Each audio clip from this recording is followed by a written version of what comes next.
Pasar. Analisa pasar, suatu kegiatan untuk mencermati dan mengamati secara terperinci suatu objek dengan cara menguraikan unsur-unsur pembentuknya atau penyusunnya untuk dikaji lebih lanjut. Dan di sini ada ruang lingkupnya atau lingkupan dari analisa pasar. Yang pertama itu ada letak, sifat, karakteristik dari pasar itu sendiri. Kemudian yang kedua ada barang dan jasa yang dipasarkan, tentu saja. Dan yang ketiga aktivitas pembeli.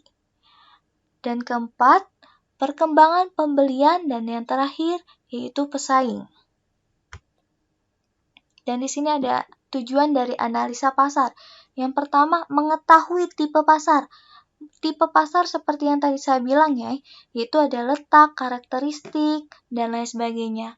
Yang kemudian memahami lingkungan pasar. Selanjutnya, karakteristik pasar.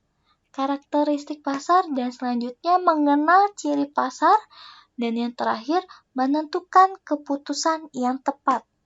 Keputusan yang tepat ini produk yang kita tentukan baiknya atau menjualkannya di tempat seperti apa atau letak strategisnya itu di mana. Itu tujuan dari analisa pasar.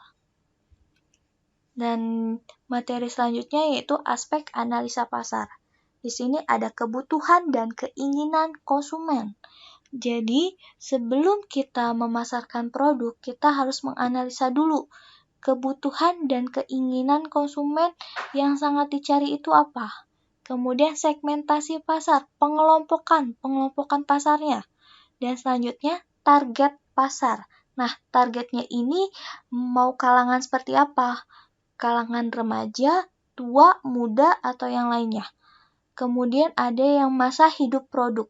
Masa hidup produk ini seperti kadaluarsa atau expired. Kemudian ada strukturnya. Struktur organisasinya itu seperti apa dalam analisa pasar. Oke, selanjutnya yaitu tujuan pasar. Yang pertama yaitu mengetahui tipe pasar, yang kedua memahami lingkungan pasar, yang ketiga karakteristik pasar, keempat mengenal ciri pasar, dan kelima menentukan keputusan yang tepat. Di situ adalah tujuan analisa pasar. Dan selanjutnya aspek analisa pasar. Yang pertama yaitu ada kebutuhan dan keinginan konsumen.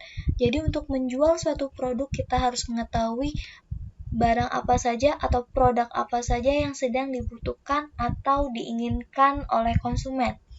Yang kedua yaitu segmentasi pasar, pengelompokan kelompok dari pasar. Dan yang ketiga target pasar. Keempat masa hidup produk, di mana kata lainnya adalah kadaluarsa atau expired, bertahannya lama atau tidak.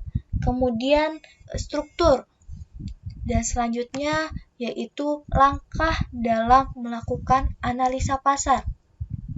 Yang pertama, menguraikan struktur produk pasar, di mana pemasaran harus dapat menguraikan struktur produk pasar dengan menganalisis sasaran produk atau targetnya. Dengan kata lain, susunan produk yang tersedia cukup banyak untuk memenuhi kebutuhan para konsumen dan pasar. Jadi sangat banyak kebutuhan dan keinginan dari konsumen. Oleh karena itu, kalian uraikan terlebih dahulu struktur produknya itu seperti apa. Kemudian ada yang pasar relevan. Pasar relevan di mana pemasaran harus mengetahui struktur produk pasar secara keseluruhan. Kemudian, manajer dari pemasaran tersebut harus dapat mendefinisikan perangkat pesaing perusahaan yang paling relevan atau potensial. Jadi, ketika kalian sudah membandingkan dengan produk pesaing, kalian harus mengutamakan atau relevan dari potensi pasar tersebut.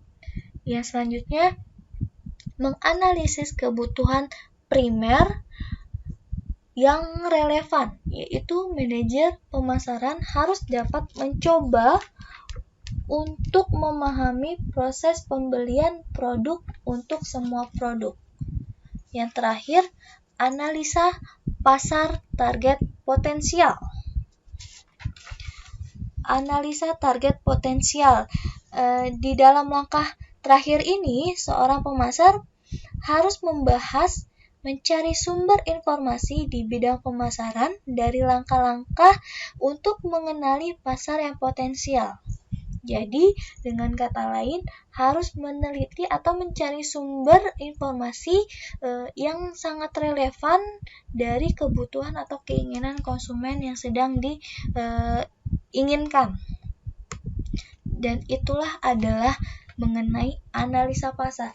Semoga kalian dapat memahami materi kali ini dan dapat kalian pelajari kembali di rumah. Dan jangan lupa jaga kesehatan kalian. Assalamualaikum warahmatullahi wabarakatuh.